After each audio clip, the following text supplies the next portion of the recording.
Okay, let me get started, and I want to make sure like everyone can hear me. Uh, okay, cool. Yeah.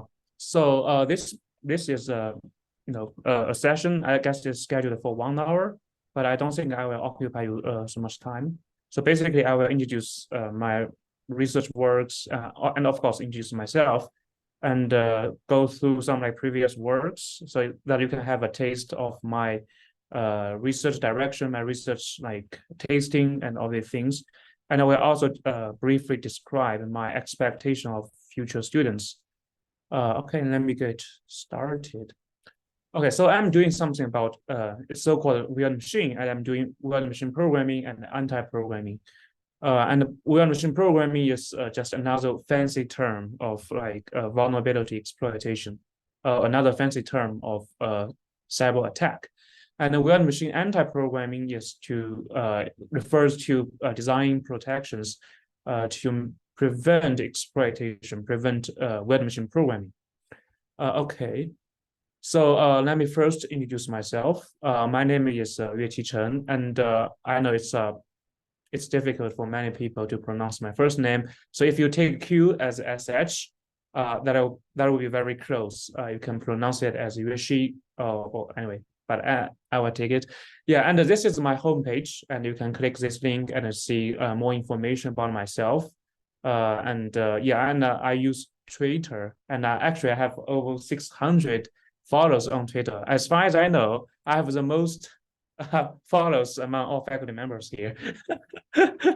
Yeah, and you can feel free to follow me on Twitter. And my research direction is system security and software security. So the difference between system security and software security is, so when I'm talking about software security, we only talk about the program. We don't care about the underlying hardware things. We don't care about like the some hardware features like Intel PKS, or we don't care about these things. We're just talking about the program. So we only care about the program, the libraries, and the compiler, and all these things. And when we're talking about the system security, we should consider like hardware features. For example, how do we build protections based on hardware things, and how do we evaluate the performance of the protection on embedded system or in HPC or all these things. Yeah, so this is my general research direction. And to be more specific, I'm doing weird machine programming and anti-programming. And I will explain the weird machine concept in detail in the next page. Yeah, and in addition to research things, I do lots of hacking competitions. We call it capture the flag competition, or for abbreviation CTF. And I have some good results in previous competitions. For example, I ranked fifth in NSA Code Breaker in 2016. That's almost 6 years ago. And I participated in DEF CON CTF final. So the DEF CON CTF is a Super Bowl in CTF competitions. And I ranked 16th in 2018, and then 7th in 2021, and 5th this year. So the results is getting better and better. And I'm also a winner of Pantheon last year. And the Pantheon, so the Pantheon is a very interesting competition. It's like, okay, if you can hack into your if you can hack into the MacBook, then you can own the MacBook. So that's why it's called Pantheon. The Pan is a fancy term of exploitation or hacking, and own is you can own the device. And I'm also speakers in lots of industry summits like Black Hat, which is held every year in Las Vegas on August, and the Blue Hat, which is held every year in Israel every year. I guess every February and every August, yes. And LSS is abbreviation for Linux Security Summit, which is a security summit held by the Linux Foundation. So yeah, and almost every year I'm a speaker in this industry summits. And I'm also serve as a faculty advisor for CU Cyber Club. So yeah. Okay, that's about me. And about my research, so I mentioned like, okay, my research centers around the weird machine concept. And so you can think of the program as a state machine, right? And when the program is bug free, there's, I mean, all the states in this state machine is desired. Anyone see anything? No. Okay. So if the program is bug free, all the states in this state machine is desired by the programmer. So basically, all the states are benign. But you know, it's very hard to guarantee that the program is bug free. So always the program has some bugs or some vulnerabilities, and when the bug is triggered, so the program enters an abnormal machine and in an abnormal state, and this state is not desired by the programmer, and we can call it a malicious state. And from this initial malicious state, we can program the machine to have it transfer to another state and then another state, and finally reaching an exploitable state. So this is called weird machine programming. Basically, it's to program a machine that is weird, and all the states in this machine are not desired by the programmer. And typically, by exploitable state, we are referring to like a privileged escalation. So, for example, before you do weird machine programming, you are just only an ordinary user of the system. But after you reach the exploitable state, you become the root user. So you can read anyone's files, anyone's data, or you can compromise the whole system. And another exploitable state is called arbitrary read and write, which is very similar to privileged escalation, but you are not privileged user, but you can still read anything or write anything. That's the difference between the two exploitable states. Okay, so that's about weird machine programming. And anti-programming is to design protections to prevent weird machine programming, to prevent attackers from compromising the whole system from an initial successful penetration. Yep. So that's about weird machine concept, and I do research on both directions. Okay, so actually, I'm not the only people. I'm not the only guy doing this kind of research. And we do have a community. We do have a weird machine community. For example, the Robert Morris, which developed the first worm on Earth. That's almost 40 years ago. Yeah, and he is right now hold a faculty position at MIT, and he is also a co-founder of the Y Combinator. And we have David Blumley from CMU, and he is trying to automate the weird machine programming, which was a crazy idea when he first proposed this, because weird machine is too complex. But he finally managed to develop some automated techniques to automate the weird machine programming for some toy programs. But that's still a big breakthrough. And we have some other guys like Sergey. He was previously holding a faculty position at Brown, but right now he works as a program director at DARPA. And Giovanni and Crystal from UCSB, and they founded a company which was finally acquired by VMware, and they have several excellent students like Young, Shostashvili, Fish, Adam, and Tiffany. Right now they hold faculty positions at Arizona State. And Perry Adams, she's right now working at DARPA, and many other guys. Some of them are in industry, some of them are in academia, and some of them work for government agencies like DARPA and ONR and NSF. Yes. So why we research weird machine? Of course, sometimes we research weird machine just for fun and profit. But for academia, we research weird machine out of curiosity, or at least for me, I'm out of curiosity to research weird machine, because I want to understand the capability boundary of a weird machine. So can weird machine do everything that I want to do, or it's have some limitations? For example, giving a bug, can I use the weird machine derived from this bug to read arbitrary data in the machine? Arbitrary data in the system, or it's somehow constrained. Yes, and so we can use this capability boundary to assess the exploitability of a bug of vulnerability. So in this way, we can know which bug is more severe than another, and then we can prioritize the patching of severe bugs. Because right now, for example, the Microsoft can receive thousands of bug reports every day, and they don't have enough manpower to fix them all in just one day. So they need to prioritize the patching of severe bugs. And also, I want to use this the capability of weird machine to quantify the security. For example, if I'm say right now I'm designing a new protection, and I want to measure whether this protection is indeed effective or not. So I can use the weird machine to test, okay, whether the weird machine programming is still possible with this protection deployed. So it's another application of weird machine research. And for industries, of course, out of profit, because so this is a security incident almost 5 years ago. It's saying like, okay, Facebook lose around $13 billion in value after data breach, affects like millions of users. So the industry want to defend against attacks. They want to protect their products just in case they will just in case the attacks will affect users, which will finally make them lose value. Okay, and some of my previous weird machine programming research. So I will, for weird machine programming, I will give you two of my previous research works. One of the programming research work is last year published in Oakland.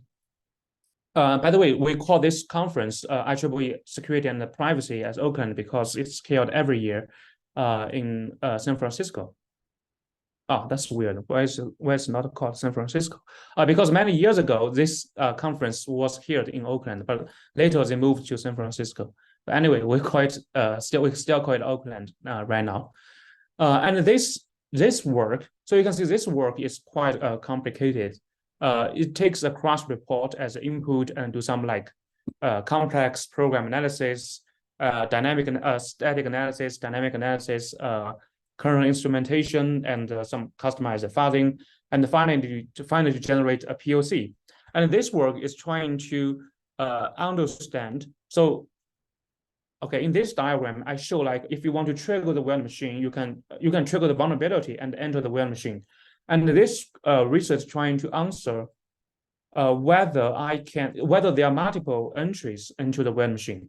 For example, you can trigger the bug at this state and enter the weird machine, or maybe you can trigger the same bug at another state and enter exactly the same weird machine. And this work is trying to answer this question, which is to explore multiple behaviors of a single vulnerability. And we can use the results of this work to assess, like, okay, so say right now we have a bug and the developers develop a patch, and we want to understand whether this patch is indeed correct, whether this patch is indeed useful. So we can examine this patch and to see, okay, so maybe this bug right now only fix one way of triggering the bug, but maybe we can have another way to trigger the same bug. So that's the application scenario of this work. And this work was received CSAW Applied Research Award. We entered the final and last year. And so to evaluate this work, we use lots of real world vulnerabilities. So you can see on this figure, we have lots of real world vulnerabilities, real world bugs, and we assess whether the tool that we developed can indeed find the multiple behaviors. And it turns out that, yes, so many bugs have more than one way of triggering. So yeah, that's about this work. Another weird machine programming work is it's called Play for K-heaps. It's also published last year in Unique Security. And this work is trying to model the stability factors. So for weird machine programming, we want to program the weird machine. But because after the bug is triggered, the whole system is in an unstable state. So how do we continue programming the weird machine without crushing the whole without crushing the whole environment? Now, yes, so that's That's what we call stability factors. And we want to model these factors so that we can make weird machine programming more stable. And this graph shows how we model the whole things, especially for the Linux kernel exploitation, and we divide the weird machine programming into different stages, like from the start, and then trigger the vulnerability entering the weird machine, and we craft the allocator, we brace allocator, and finally we trigger the payload things, and we model it based on the type of vulnerability, like use of the free, out of bound, and out of bound free list corruption, and all the things. And still, like this work, we evaluate our research works based on the real world vulnerabilities, and to see to which extent these techniques can help stabilize the exploitation. Okay, that's about this another weird machine programming research work. And okay, and then now I'm going to describe some of the anti-programming research work, and this work was just published in Using Security 2023, and this work is trying to prevent weird machine programming. And basically, the high idea is like, okay, so every weird machine programming starts from the bug triggering. So what if we prevent the errors from being triggered? So we developed some techniques based on the BPF. By the way, BPF is a virtual machine in the kernel. We developed these techniques based on BPF and have them instrumented before the error triggering sites, and we detect whether the triggering condition is satisfied or not. So if the triggering condition is satisfied, it means the bug is going to be triggered, and then the attackers can do exploitation.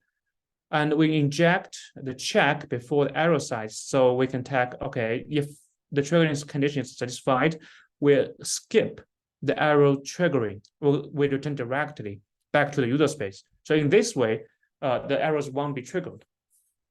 So this is the overview of the work. And this is the evaluation. We evaluated the performance of the tool, and to see if after we employ this protection, whether the performance of the system is degraded. And it turns out it's not. So basically, our protection is lightweight protection, so it has a potential to be deployed in the real world. So even before this work was published, we applied for a patent. And right now, the patent is still a provisional patent application, but I expect it will be a formal patent very soon. Okay, and this is the logo of this of the tool that we developed. Because the name of the tool is PET, so we use stock as a logo.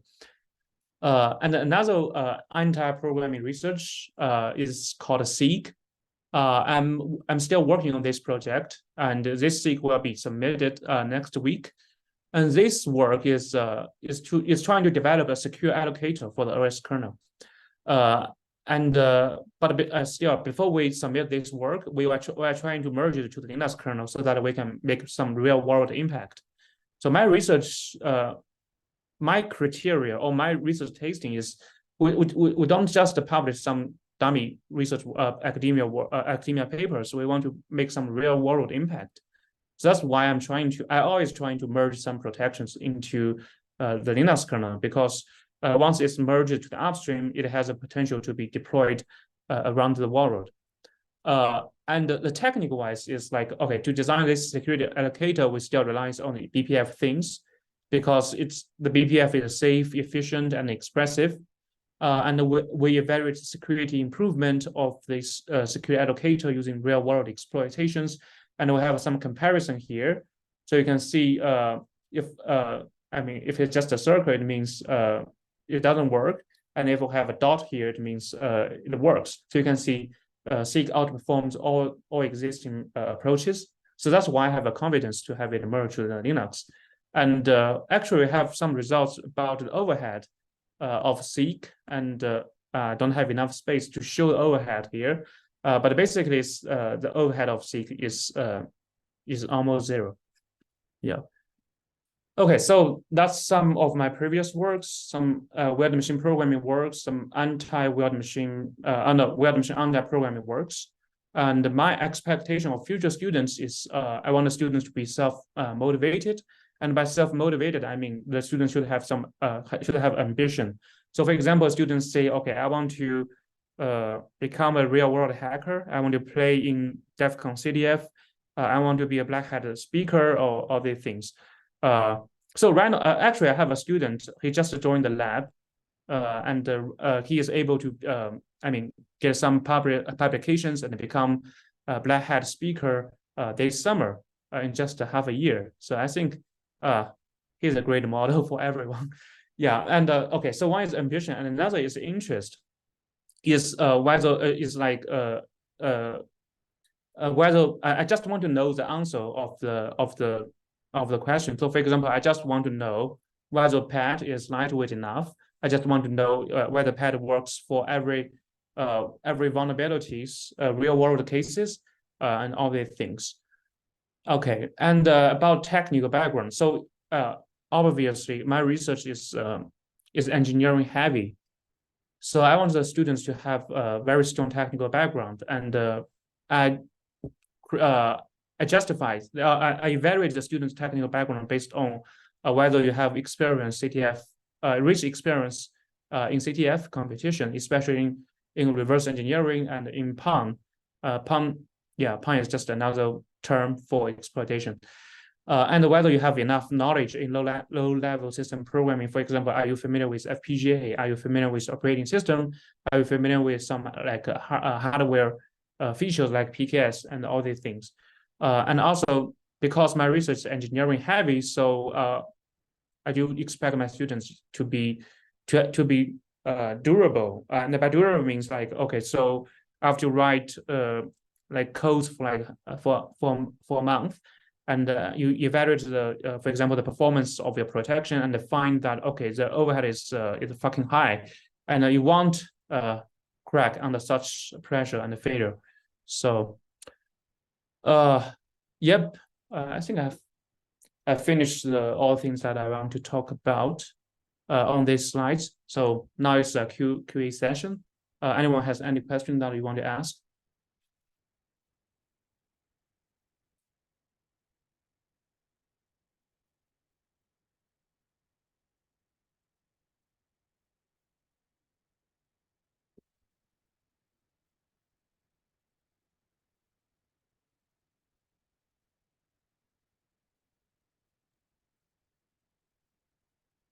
Since no one's asking any question, Yueqi, can I ask a quick question? Yes. With the work that you're doing, are you open to taking independent study work for our research MS students? Oh yeah, of course. So right now, a master student is working with me for the independent study, and he is working on reverse engineering the obfuscation. So basically, he's doing something related to game cheating. So the game cheating is, so for example, if you play some serious video games like PUBG or these things, you know someone cheats by, for example, you have some cheating is called like auto aim, or it's called aimbot. It's like you have the gun automatically aimed at your enemy or something like that, right? And this game cheating, you know, it's of course it's illegal, but if you want to totally rule out this game cheating possibility, we need to understand how they technically achieve this game cheating things. So we need to reverse engineering the samples, the game cheating samples that we collected.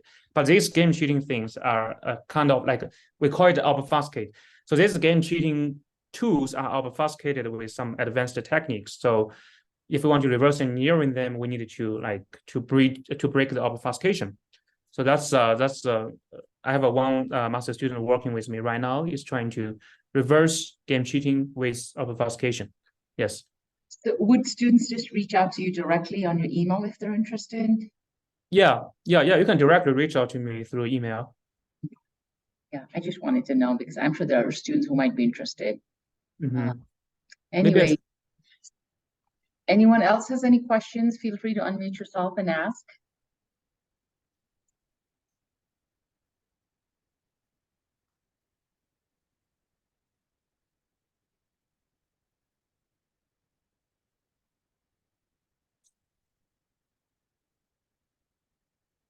Okay, seems like we have a pretty quiet crowd today.